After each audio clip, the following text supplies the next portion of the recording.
Show, episode number 370.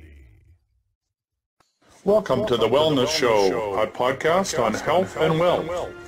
I'm your host, Tyson Vanagan, the founder of the Extraordinary Healing Arts Academy. Join me as we get the latest insights, tips, and strategies from wellness providers, coaches, and successful, heart-centered entrepreneurs, and much, much more.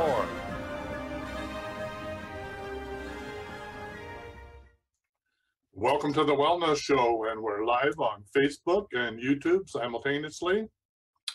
And the Wellness Show on health, wealth, and enlightenment. Give us a phone call, toll free in North America.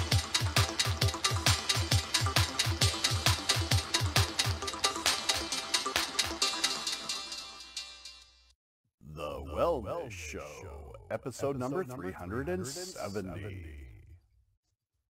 Welcome to the Wellness Show, a podcast on health and wealth.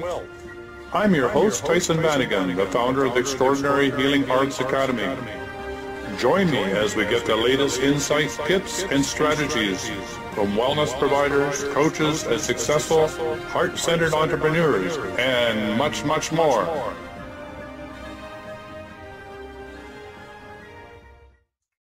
Welcome to the Wellness Show, and we're live on Facebook and YouTube simultaneously.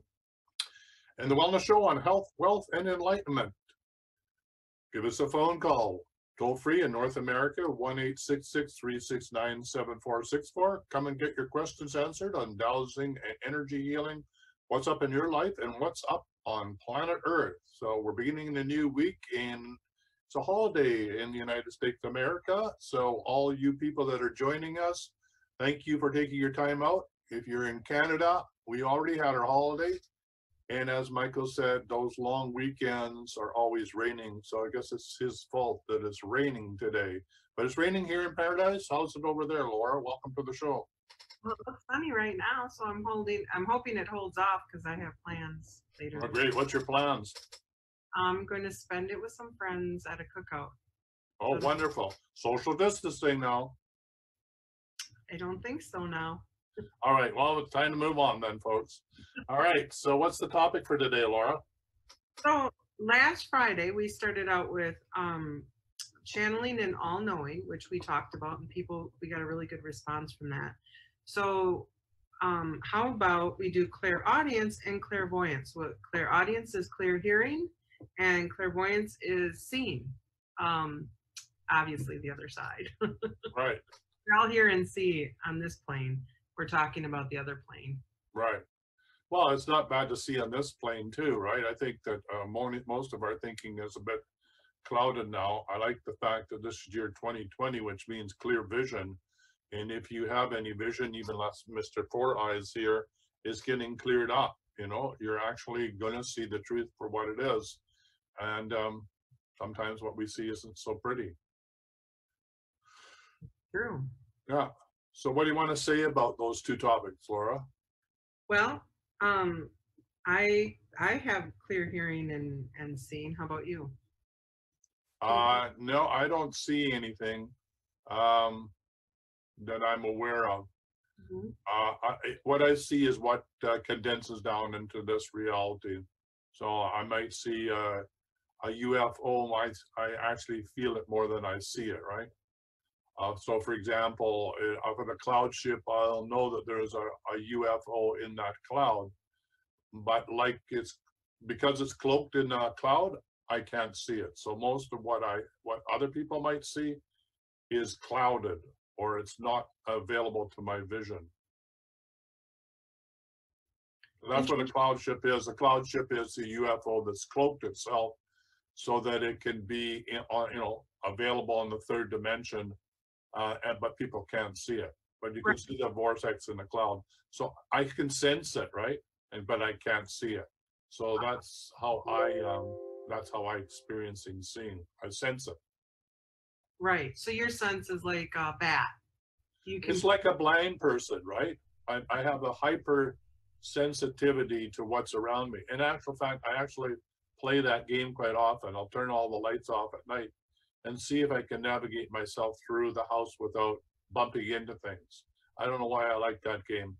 I've also done it with a friend where he actually took us running on a trail of cliffs that falls into the water in the middle of the night, which is really quite amazing because you have to trust your intuition or you're going to fall off the cliff.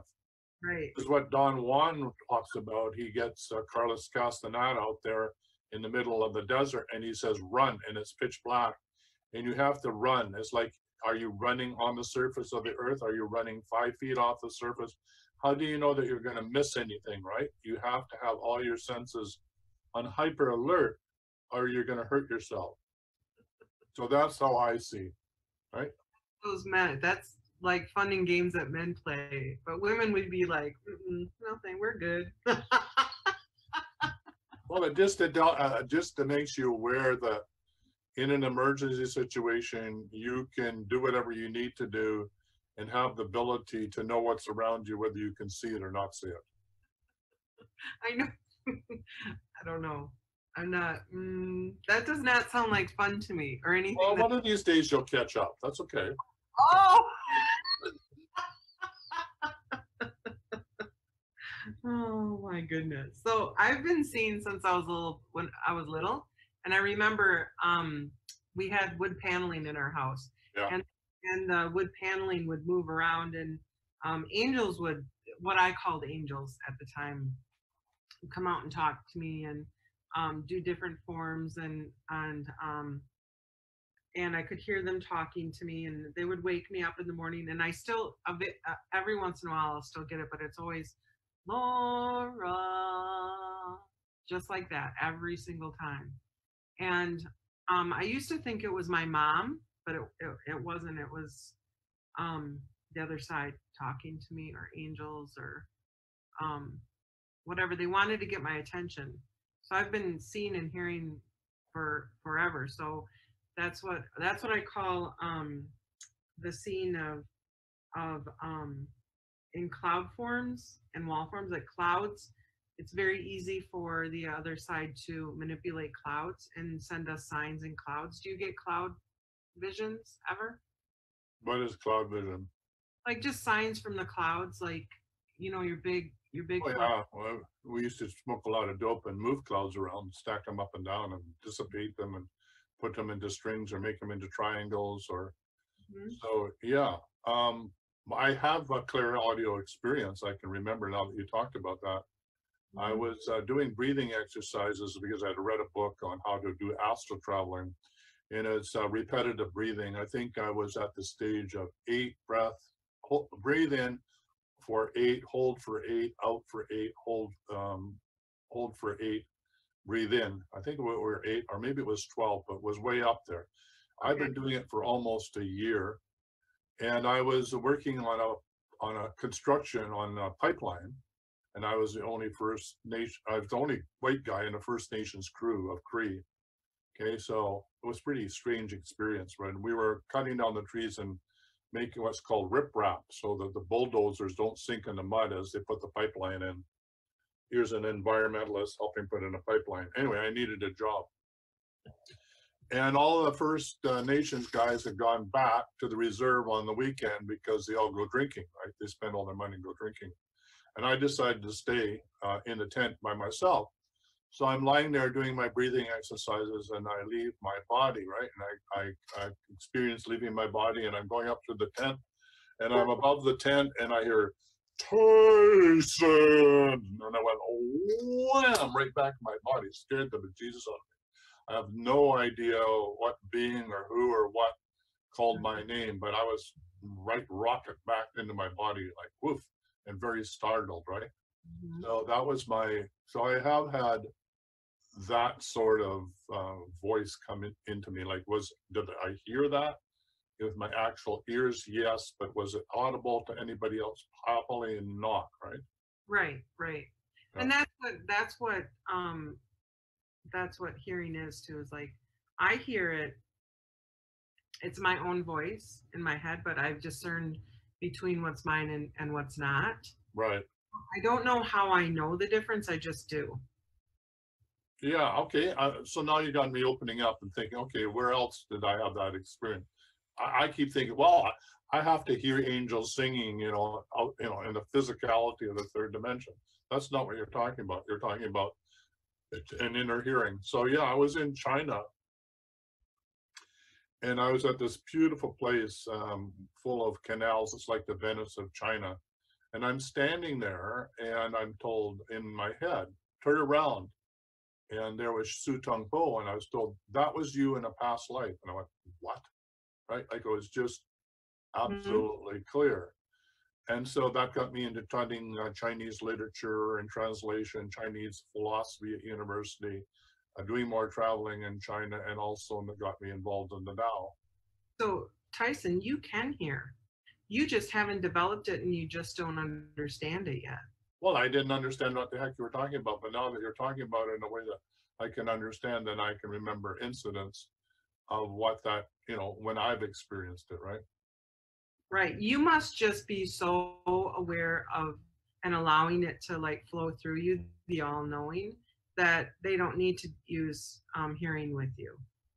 Well, I think, like sometimes like that was something that needed to be pointed out, and I wouldn't have got it any other way. So that's probably why I have that voice in my head. No, that's not the type of voice we're talking about. That's a voice in my head. There's a fine line between like schizophrenia and psychic.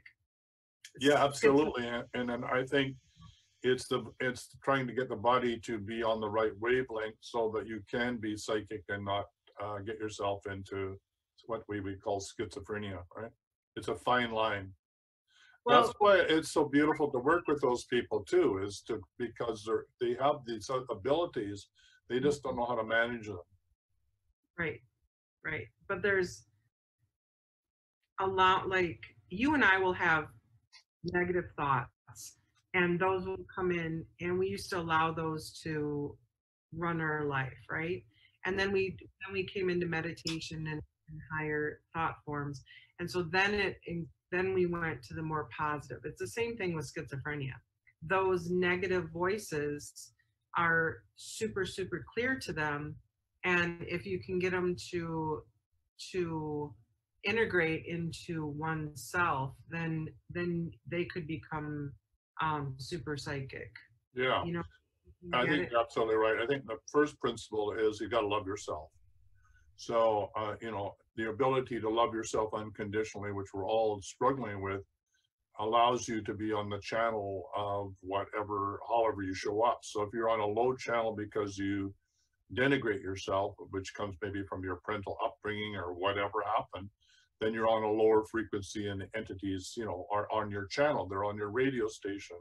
As you start to do meditation, do the deep clearing protocol, get out of your own way, take back your truth, then you're in a higher channel. You just turn the radio dial up, and therefore those entities don't have access to you. But the higher you turn the dial, the more you can communicate with whales, dolphins, crystal skulls, and angels, which, by the way, that was my experience with crystal skulls. He just talked to me. It was like I was having a normal conversation. Thank you. Yeah. So yeah. Okay. So I hereby claim that I have clear, or whatever it is, audio. Right? Yes. Yes. Yeah.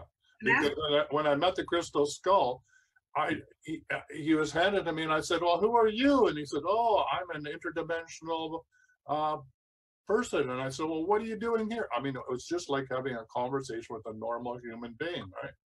yes, exactly. Exactly. And that's the thing about like in working with you. I've worked with you for a while now. I never knew that you didn't know this about you because the information that you get is so clear and so precise that I just assumed you knew all this. So as we're going through this, I'm chuckling. I'm like, this is cool. He's gonna wake up and he's actually gonna see and have a label. You're finally gonna get a label.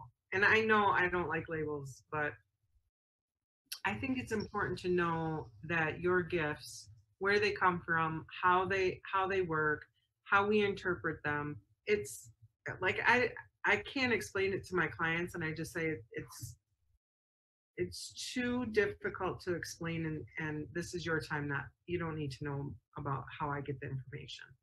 Well, So I we think don't. the exciting thing is that, sorry, I think exciting thing is that you and I are helping people do the deep clearing protocol. And if you are having trouble with entities in your field, we're asking you to upgrade your energy system or tune up the dial so that you can talk and communicate with higher level beings. I mean, that's exciting. It means you've already got that capability to do that. So rather than, oh, this is horrible stuff, congratulations, we should be giving you the, you know, at least one gold star for making to that point, but let's get you to 5 gold stars where you're not talking to the lower level entities, right, which are just a pain in the butt. Let's get you to talk to the dolphins, the whales, the crystal skulls, and the angels. Why not? And get clear guidance. Seems Right. like a good idea to me. We have a couple questions here. I'm going to read off. Michelle Montgomery says, so I've been hearing my name being called a lot lately. So are those my angels then? Not necessarily, but perhaps. Well, That's my answer. Ask if you know Yeah, how to help. thank you. Exactly. Ask.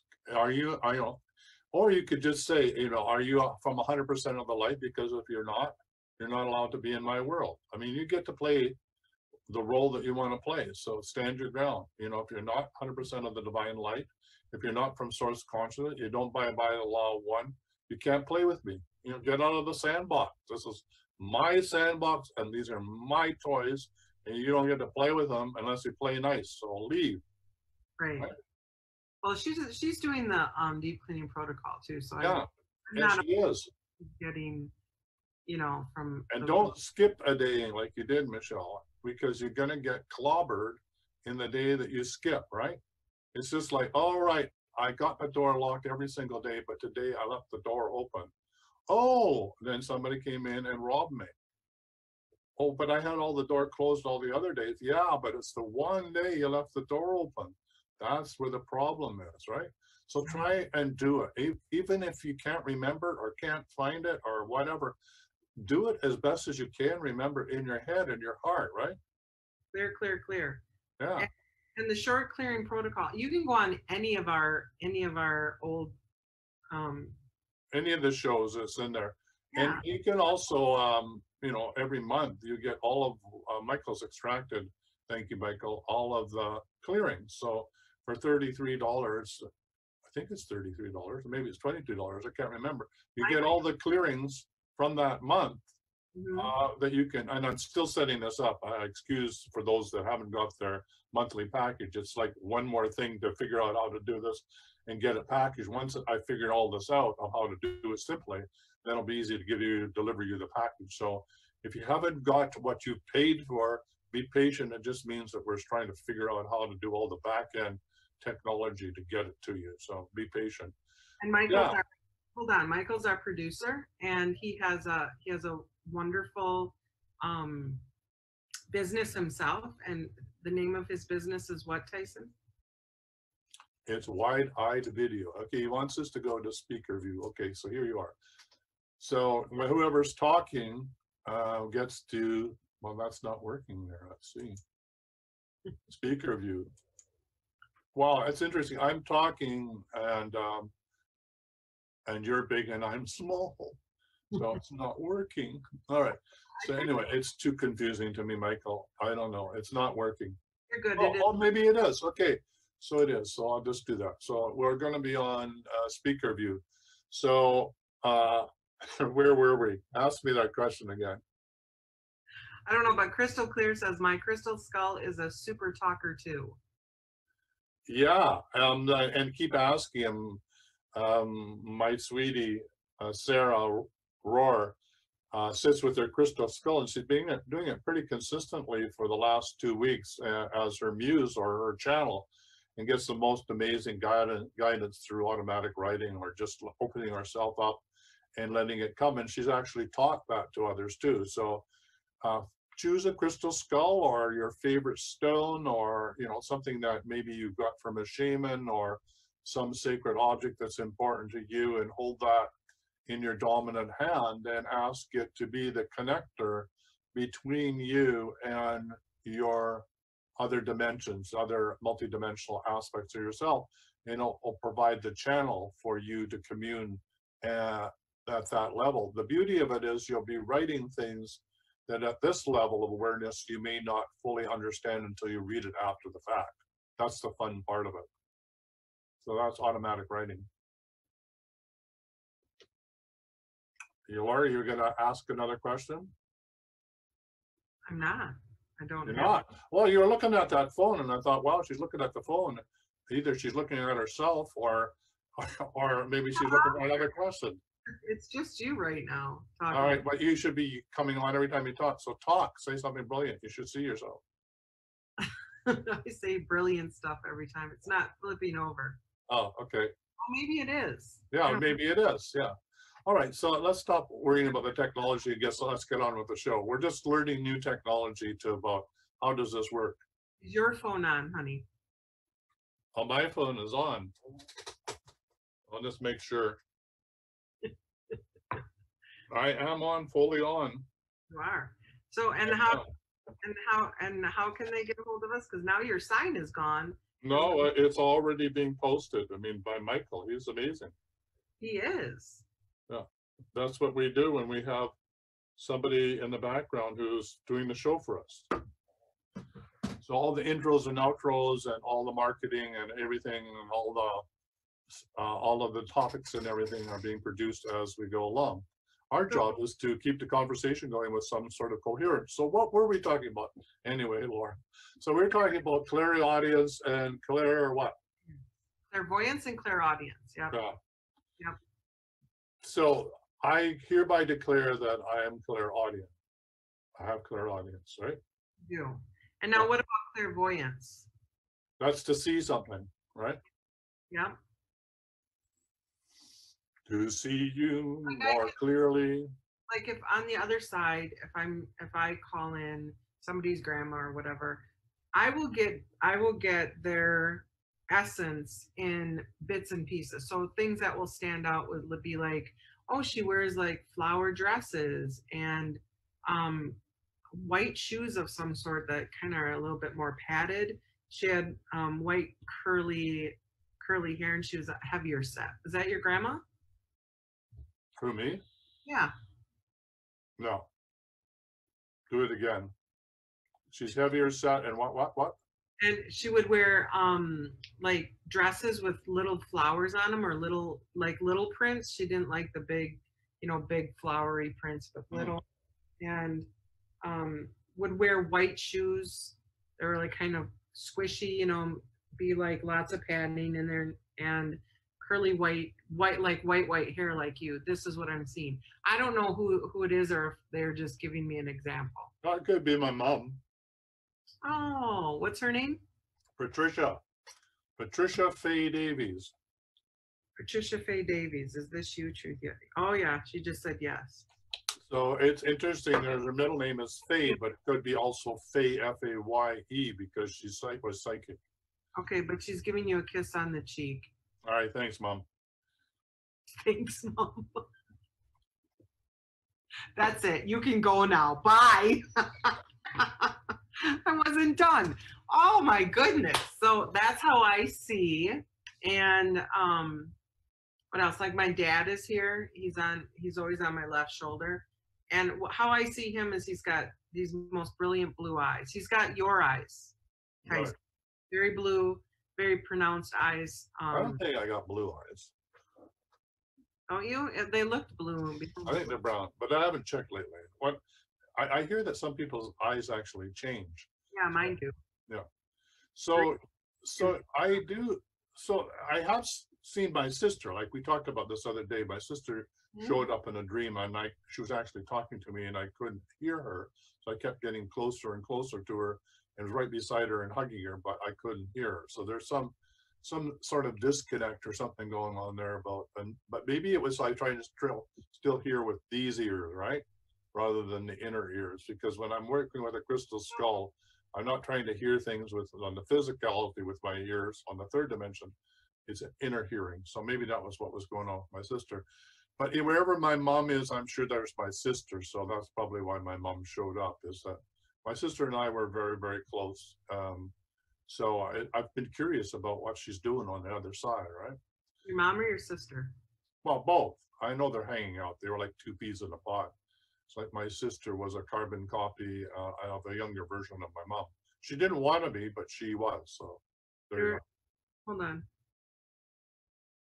Did they like to garden? No, Did they do anything outside? no, Did they like houseplants? yes. Okay, hold They on. like cats and houseplants and kids.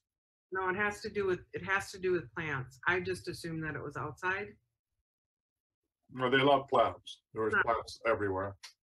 So they're doing something with the plant. Oh wow, it's raining now. All of a sudden, they're doing something with the plant world, connecting it. I don't know. They're doing something with it. Anyways, Yeah, I know my mom loved trees too. My sister was very much, both of them had physical issues. So being out and doing gardening was physically, they just didn't have the ability to do that. But I know they had a great love for plants. All their plants just, bloomed and did really, really well. And their house was full of plants mhm. and cats, by the way, and lots of cats. I don't see any cats around them, but they're definitely doing something with plants. Right, You can tap into that and they'll download it for you so that you right. can. But Michelle Montgomery said I called for Archangel Azrael to help comfort her dog Lacey with other angels to take her home. Did Azrael show up and was she ready? I'm assuming was her dog ready to? She put her down. I'm assuming. Oh, Was that recent she had to do that? yes, yesterday. Oh, I'm sorry to hear that. That's a really difficult one. It is. Yeah. But Well, I can tell you this from my experiences, they're always with you. I know my dog is always with me. And he was my guru. There was no doubt that he was my teacher. And I Mhm. can see it in Louis, who's with us, which is Michael and Darlene's dog. I mean, the whole house centers around Louis and taking Louis for walks. Louis really is the one way is running the house. And it's interesting that the cat, Josie, has sort of got used to the dog, whereas before any dog in the house, she would be hiding downstairs in the basement behind everything. But now she just sort of, a dog in the house. She'll sniff him as she goes by, or she'll see if there's anything interesting in his dog bowl, but basically doesn't care. But Louis is really the keepin in the house. He runs the whole show, right? He's come upstairs and says good morning and wants his piece of apple from Sarah and goes around and says hello to everybody. So yeah, the dog can be really the center of everybody's life. If you love your dog, then the dog is really running the show. And cats too. There's a great book by Lobsang Rampa. He's a Tibetan monk, and he wrote about 5 or 6 books. And one of them is from his cat's point of view, what it is to raise a llama. That's a great book. I love it, You think that you're taking care of the cat. No, the cat's here to smarten you up. And so it's from the cat's point of view, just how difficult it is to work with humans who just don't get it, right? I don't know anything about that. I love it. It's a great book. So, let's answer the question for her. Yes, your dog crossed over, and the angel. If you ask the angel to come, you need to trust that they come, and you don't need to question that, because that's where the trust comes in. Yeah, I would say that a dog on the other side, you couldn't keep that dog away if you tried. It's going to be right there beside you, right? Energetically. Well, she asked Archangel Azrael to come down and help her dog cross over. Right. Said, did the angel do it? Well, I wasn't there when it happened, but my point is that you need to trust that when you ask that it is given. Right. So you don't have to ask. I mean, I understand why you are asking, but build that trust between you and God. Yeah, when you ask that it's going to happen. I agree with you. Absolutely. Yeah. But I am sorry about Lacey, but I do know that it was Lacey's, it was well over Lacey's time. And yeah. So the big question is, what was Lacey trying to teach you? What did you learn from Lacey? That's the biggest way you can honor Lacey, was was Lacey trying to teach you? Because she was here teaching you. She didn't choose anybody else on the planet but you. Why did she come to teach you? And did you learn it? And if you can learn that or understand that and hold that in your heart, then she's always there for you. Always. And if you can't remember, she's still going to be there anyway. Mhm. Yeah, my dog helped me. My Charlie helped me open up my heart.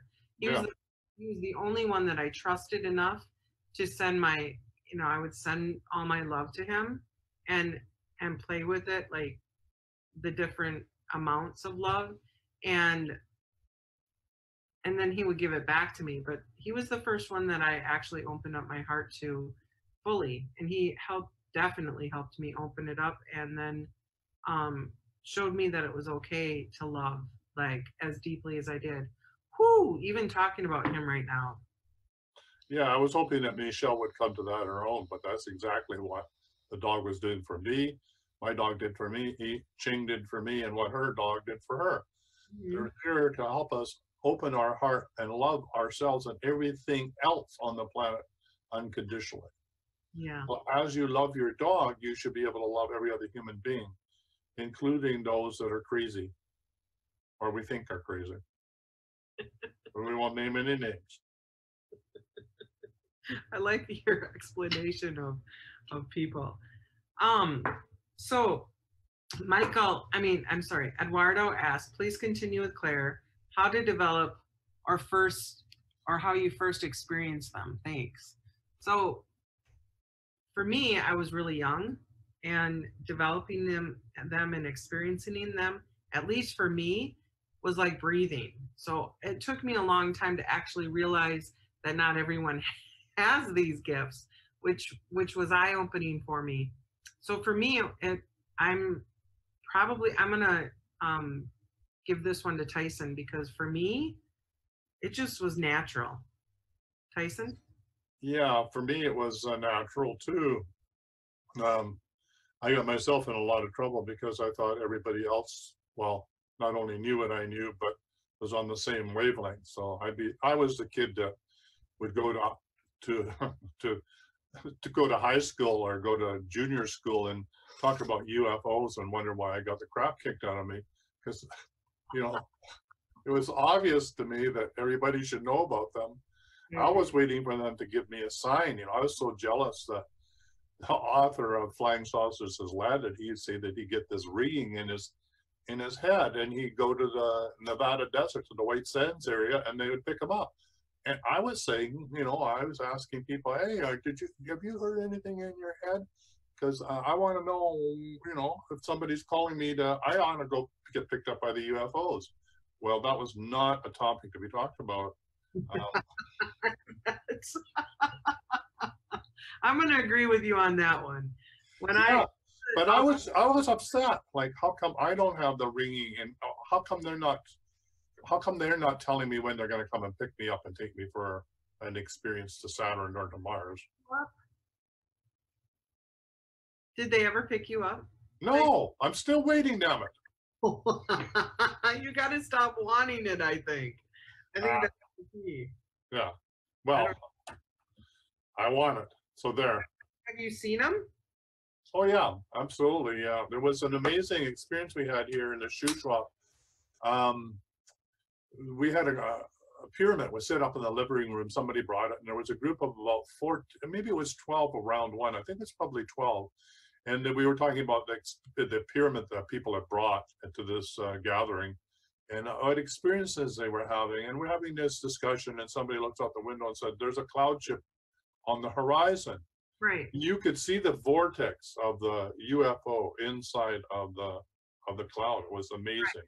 Right. And so we walked out, left the room and walked out up onto the hill, or the sort of, and you walk around the corner, you could see the whole sky.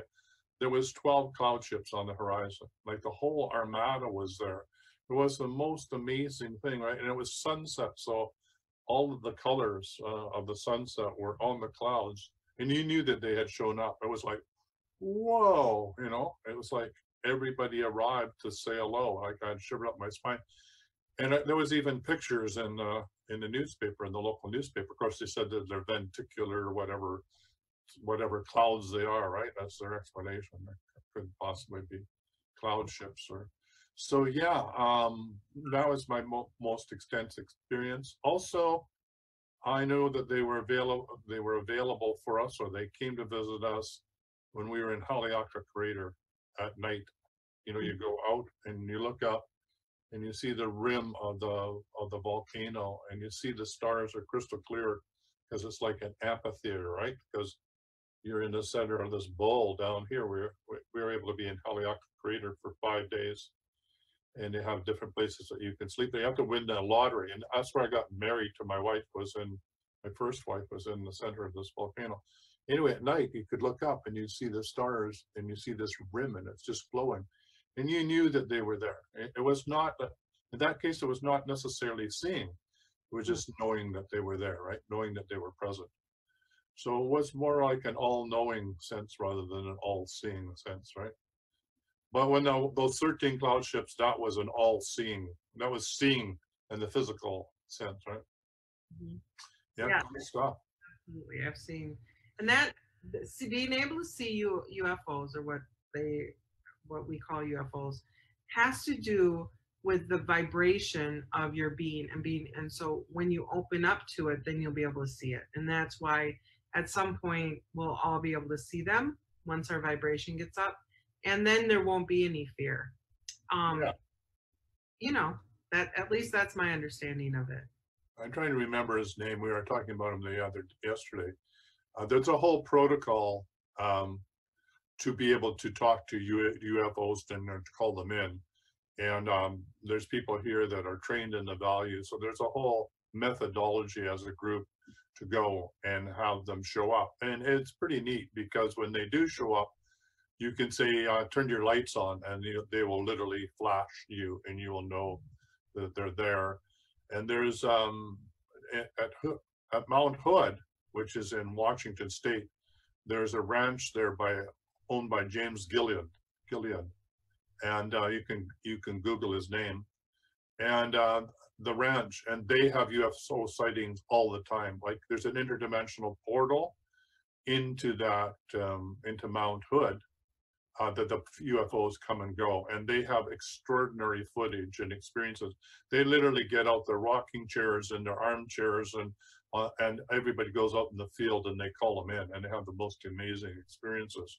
So I know that this is all possible, and particularly as a group action, you can do that.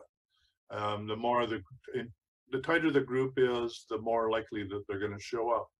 So my experience is that any extinct volcano provides an interdimensional portal to the inner Earth for UFOs to come and go. So the ladies down the road here believe that there's actually a Vesuvian craft, which is basically docked over our sacred mountain here, Mount Ida, and they communicate with the captain of the ship on an ongoing basis, whose name I can't remember at the moment. So yeah, wherever there's volcanoes, coming and going. So Hawaii. So that may be why Hawaii has such a. Yeah, that's why Haleakala Crater was such an amazing, a major interdimensional portal, right? Yeah. Yeah, absolutely. Interesting stuff. So anyone else out there have questions about clairaudience or clairvoyance, or how your experience of awakening is, so that we can help others learn and grow? I know. Like, Laura, how would you? I mean, we've had these experiences since we were born, and learned the hard way that not everybody else has them, because we sort of got our knuckles rapped for talking out of turn, or saying things that other people didn't want to hear, or we told to shut up, or you can't say that, or it was quite a learning curve. But anyway, so what do we say to people that haven't had these experiences? I think if you're on the process of doing the deep clearing protocol, even the fact that you need to have the deep clearing protocol, or even though you're getting results from the deep clearing protocol, or even the fact you're attracted to it in the first place, means that you're already an empath or you're a highly sensitive person. So I would say that you're already on the path to understanding and learning all these clairs. And then it's a foregone conclusion, the more you clear yourself to get rid of the lower frequencies so they don't overwhelm you, the more you have access to the upper frequencies. So that's how I would say you get from where you are to where you want to be. And I think that you have such strong feelings, empathic, like that's your strongest gift. So for you, that's how you view how it all happens. And it really is very separate on, they're very separate ways of coming in. I get information in 100 different ways in one reading. I couldn't even begin to explain. They'll start showing me shadows on a wall or cloud formations, or birds will come in, or songs will play in my head. That's hearing too, the songs of like, all of a sudden I'll hear Little Rabbit Foo Foo. Well, what does that mean to me, And hey, talking about songs, just like digress for a moment. There's an amazing book, and I'll find it for the next show, and that is that one of the people that works with UFOs and extraterrestrials has had a conversation with all of the major musicians, rock stars, those that are very, very famous, and all of them will talk about, when you talk to them privately, that they channel their songs from UFOs, from interdimensional contact. But remember too, and I don't know if I really want to get into this too deeply, but that there's, in the music industry right now, there's things that are happening that aren't where we're at. So that's a little different. And I know this because you work with toning and what do you call those bells? The bowls and all that sort of stuff. All the bowls and stuff. Those have vibrations that match the human body. Well, the music being produced for the last how many years is like off vibration. It's not on the vibration of being harmonic with our bodies. Even there's rock is kind of crazy, so using a lot like a rebellious. But seeing all their aliens and they're like helping, and look, well, what is that really? Yeah, it's true. I mean, when we were at the last interterrestrial, they were actually working with spirits, right? Their whole group was into, well, let's take these guys to the, and so they had tours to the local. It was a 109-mile house, which is in central British Columbia, and they said, "Well, do you want to come to this haunted house? It's actually a trading post or whatever." And I said, "No. If you take me there, I'll clear the whole place. You won't have any more tours. I'll send them all to the light, right?" Yeah. So, but these are people that want to have that experience of going there and meeting Harry, who's not happy if you don't say hello to him or whatever, and he's going to be nasty to you, whatever. Look, I don't know about you, but that's crazy making to me. Why would you want to go and play with haunted houses? Or why do you want to use a meter to see whether the house is haunted and whether they want to talk to you or not? I mean, sorry, but I don't get all this stuff. And I know there's a whole crew that does all that. I mean, they get paid to do all this stuff, right, around haunted houses and scare the bejesus of themselves. And, there's a whole business in this area. They were out there and they were calling in the UFOs, and they couldn't stop talking. And one of them was talking about how they created this interdimensional portal where the ETs would come into this safe zone, and that you could approach these beings and have an experience. And it just felt really creepy to me. I thought, you guys have no idea what you're playing with, right? You're not necessarily playing, like you said, with the guys from the light, right? They're playing with you and you don't know it. And you think this is all very exciting and you get to play with ETs. These are not dudes you want to play. These are not dudes and dudesses you want to mess around with, right? Unless you're doing the deep cleaning protocol with Tyson and I, and then we can help you through that, then yes, then channeling the higher beings for the greater good would be amazing. But you have to be very careful of those things that are out there and that are making people millions of dollars. There's there's some weird stuff that goes on in Hollywood and Yeah, and in the music industry. yeah. So yeah, so remember, it all is like a radio station. Which channel are you broadcasting and receiving on? And is it the channel you want to continue to receive on, broadcast on? If you don't like it, turn up the dial. And the way that you do that is you do the deep clearing protocol, or you learn how to take back your personal power. It could be through meditation, yoga, centering, doing earthing, grounding, you know, spending more time in nature. It could be, you know, tantra. It could be all sorts of different methodology, or raising your kundalini. But whatever it is, you're wanting to raise the dial, the frequency of your radio station, so you're on the right channel. So we have some questions here. Darlene says, how do I help my grandkids to develop their gifts if their parents don't believe in the clairs? And then Oz says, how can we help our kids to find their divine gifts? And Yeah, the kids, I think with Darlene and her kids is, that's what grandmas are for. That's what Darlene is for, is to have those conversations, which would go something. I know mommy doesn't understand that, but it's pretty cool that you see these angels or whatever, and you just have that conversation with them, that it's normal, and that it's something very, very exciting. And that's what grandmas are for, is to get past the clutter and the busyness of the moms that are so busy trying to keep the kids from going crazy or getting into trouble, that all the things that have to do with clairs and the superpowers and all those sorts of things have to get left by the side because they're way too busy. That's where grandmas come in. That's why I think the role of a grandma is so powerful, or a granddad, is to have those conversations that you can talk about things that normally the parents can't talk about, and make it safe for the kids. So that's what I recommend. And treat it as normal. Isn't that cool that you have, you know, your favorite playmate or whatever that you can see or whatever? Because I think that little grandchild you're talking about is talking about, well, I don't know if she says I have another mom. I don't know if she says that, but she does say, well, I'm talking to my friend, mom, can't you see? And mom can't see that friend. So, yeah, and the conversation will be, you know, that maybe this goes like this, you know, mom can't see who you're talking to, but that's okay. You need to keep having that conversation or whatever. So you just bring it into normalcy for the child, right? So the child doesn't try and bury it. I mean, but does know the boundaries about who that child can talk to, that it's safe to talk to about. And what was the other question? The other question was, how do you teach your kid? How do you teach your children?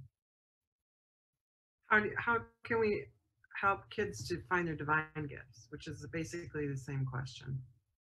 Well, divine gifts are different. The divine gifts are really, you know, what are they here, and what are the five, you know, what of the 7 divine gifts are more predominant. And for most people, it's 3.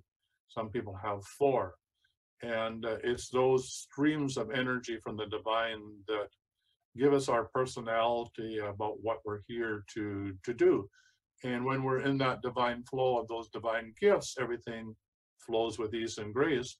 And when we go counter to that, then it gets a bit bumpy. So knowing your divine gifts and knowing what they are, and then knowing what's going to show up when you're not in the divine flow, it helps you say, oh, that's showing up. I'm not in my divine gifts or in my true nature. What can I do? I teach you how to get back into the divine flow as quickly as possible so you can receive your guidance. So that's step 1. What are your divine gifts? So you can do that for your children. And then the next step is, well, what's this incarnation all about? And that's really numerology that comes from when you were actually born. So the numbers in the reading will tell you exactly what it is that you're here to do. You know, what are those super gifts that you're here to do? And then the next step, if you know, because I'm a business coach for empaths and highly sensitive people, then, okay, if these are your divine gifts, then this is what you incarnated, and these are your superpowers, then how can I help you deliver your unique gifts to the world? So that's my Divine Gifts program. It's $997, and it's a 3-month program, so that's about a $3,000 program.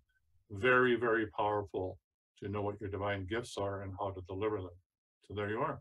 And if you want to know more about it, it's www.mydivinegifts.com. Yeah, knowing your divine gifts. This comes from Bill Heinrich. We had Bill Heinrich on the show. You can go back and take a look at what Bill had to say. He's been interviewed on the Wellness Show a number of times.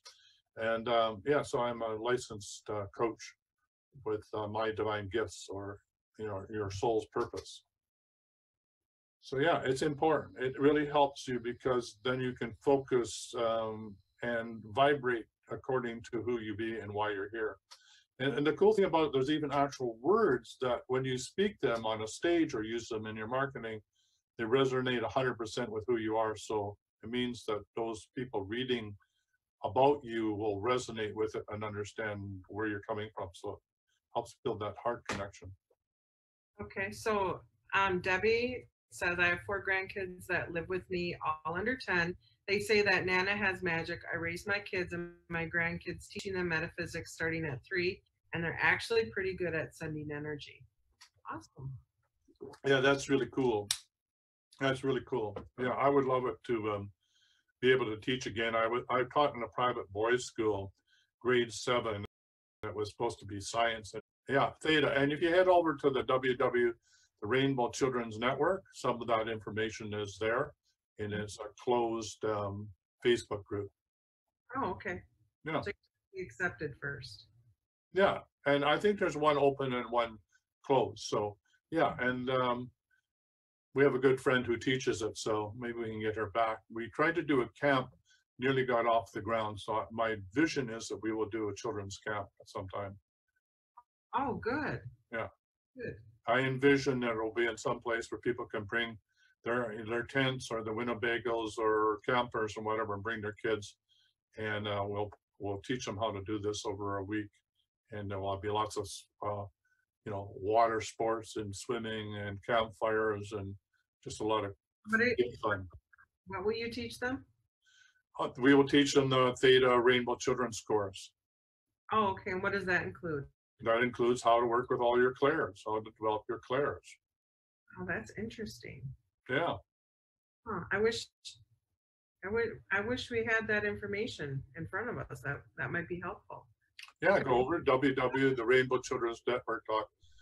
Because how we teach our children is how we can teach our adults as well. It's the same exact information. It's just simplified, which is even easier for adults to then pick up and start practicing. So because we tend to overcomplicate things sometimes. Yeah. It's really quite easy once you understand what clairaudience and clairvoyance is, to like understand how to work with it. Once you understand what it is. Right. It is quite simple, but these are natural steps that a kid can understand in a safe environment.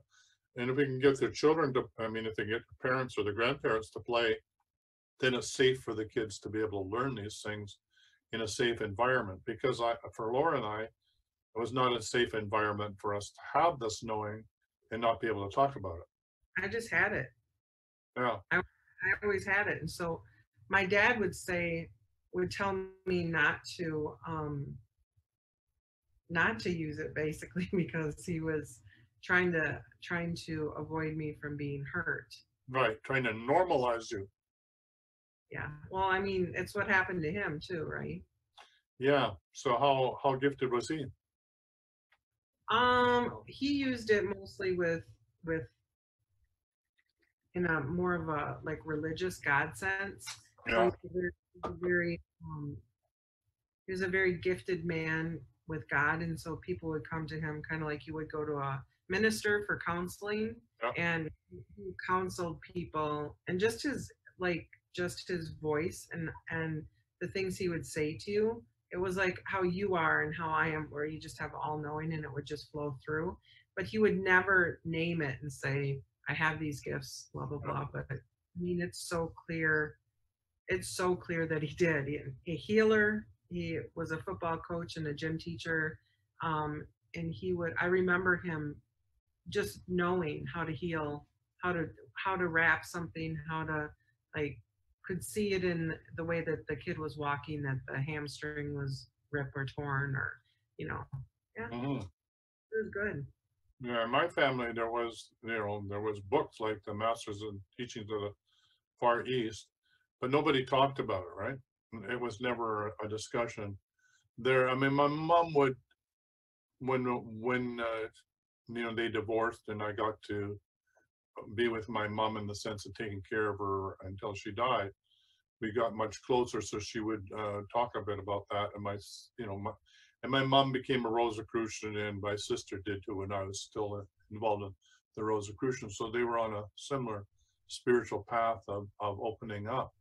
But I remember in our family lineage, there was Aunt Laura, and Aunt Laura was, well, she was a bit weird because she lived by herself, and but she may have been actually gay, and she was channeling a book. So, that was like everybody sort of like, oh, it was like, oh, it was like a secret, right? We didn't talk about that. Yeah. So it was sort of interesting that with all this undercurrent was there, but it was never ever front and center, never talked about. So one of the main things that you can do with your kids is just be open and honest with them that these things do exist and normalize them. That's my suggestion. But one needs to understand the different clairs and how they, at least a general understanding of what they are, in order to be able to understand, oh, your kid is seeing this or talking to grandpa, or I mean, and they're all the crystalline kids that are being born right now from 0 to 8 are all super psychic, and they all have the gift, and they're all using it. So it's going to be normalized regardless within the next 50 years. It'll just That's right. That's right. Yeah, I just was listening to a video, a 3.5-year-old kid telling her mom why it was not fair for her not to be able to go to the pub. And the argument that the 3.5-year-old had was absolutely brilliant. It was like, she cracked me up. Like like mom, I'm 3.5 years old. I can make these sorts of decisions. It's just going on like talking like an adult. And I'm thinking, wow, that mom has quite a job to try and put boundaries for this kid, because she's talking and seeing things like an adult, right? Totally there. And I think that's the other thing, is that why the Rainbow Children's Network is so important to me is creating a safe zone for these kids and helping their parents and their grandparents understand who they are.